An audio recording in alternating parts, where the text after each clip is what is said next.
left their mark on its gardens.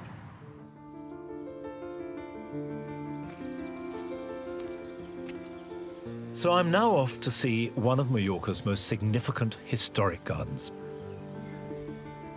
The Alfabia Gardens are situated inland, north of Palma, beneath the Tramontana Mountains. Alfabia is a large manor house with elaborate gardens that flow seamlessly into the surrounding orchards and farmland.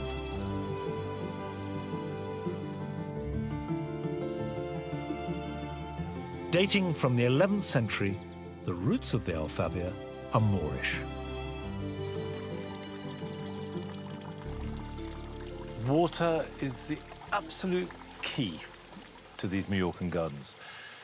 The rain is very erratic and often doesn't rain for months in summer. But the water collects down to the water table.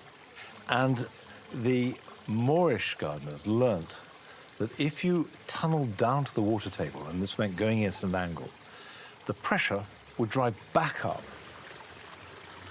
to the ground level, and then it could be channeled down to wherever it was needed. So this system was developed and used by the Islamic gardeners, and then was passed on in 1230 when the Catalans took over and was used then. The gardens at Alfabia are a clear example of how every culture that's come into contact with Mallorca has found its way into its gardens. In the 17th century, there was a very strong Italian influence here in Mallorca. And of course, the Baroque gardens use water for play.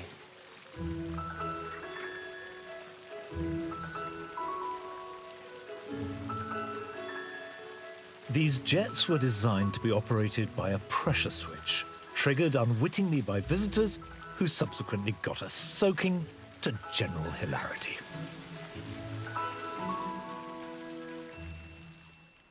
And to keep the water pressure constant, they built tanks and reservoirs, including this exquisitely beautiful one.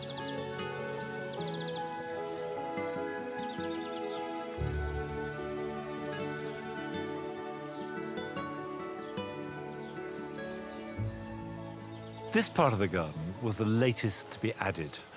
It's called the Romantic Garden, and it features plants that were gathered from all over the world. In fact, this was a trend in the 19th century happening in Europe.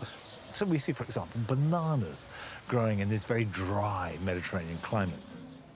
There are cedars, there are pines, there are strelitzias, and only existing, by and large, because of this incredibly efficient irrigation system.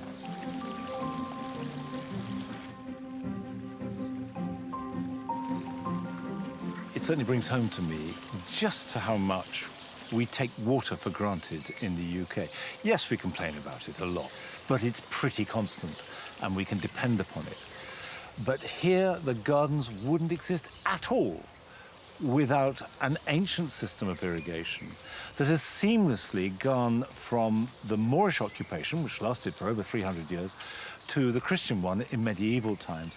And seeing how that works is another piece of the jigsaw that makes up the gardens of this island.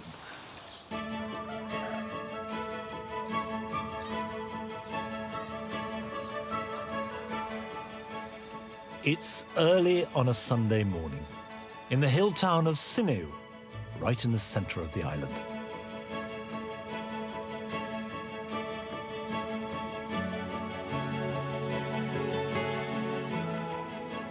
The mountainous interior has long been where people from overseas come to settle, attracted by the beauty of the landscape and the architecture, as well as the Mediterranean lifestyle and climate.